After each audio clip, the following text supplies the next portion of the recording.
এই ছেলেটি দেখল যে এই ভাঙা তলোয়ারটির পেছনে আসলে একটি সোনালী রঙের ড্র্যাগন লুকিয়ে আছে। সে সাথে সাথে তার চাচাকে বলল, আপনি এটি কিনে নিন। কিন্তু তার চাচা বললেন যে এই ভাঙা তলোয়ার কোনো কাজের নয়, তাই তিনি ছেলেটির কথা এড়িয়ে গেলেন। কিন্তু ছেলেটি জোর করে তার চাচার হাত তুলে $10,00,000 দর হাঁকিয়ে দিল। সবাই ছেলেটির এই কাণ্ড দেখে অবাক হয়ে গেল এবং তাকে নিয়ে মজা করতে লাগলো। একটি মেয়ে তো একথাও বলে দিল যে তুমি শুধু ভাঙা জিনিসই কিনতে পারো, কিন্তু ছেলেটি কারো কথায় কান দিল না। অবশেষে সে সেই ভাঙা তলোয়ারটির নিলাম জিতে নিল।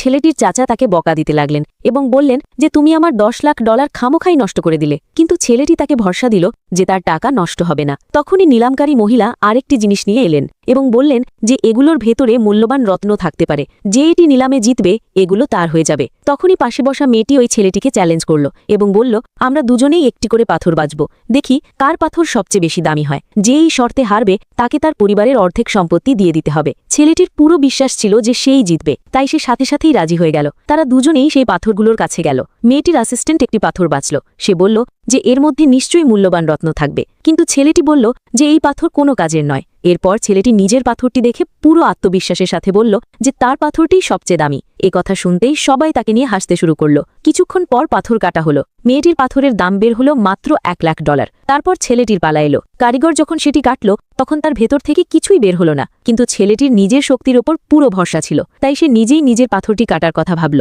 সে ওই ভাঙা তলোয়ারটি নিয়ে এলো এবং সেটি দিয়ে পাথরের ওপর সজোরে আঘাত করল। পাথর ভাঙতেই তার ভেতর থেকে সবুজ আলো বের হতে শুরু করল। জানা গেল যে ওই পাথরটির দাম $1,00,00,000।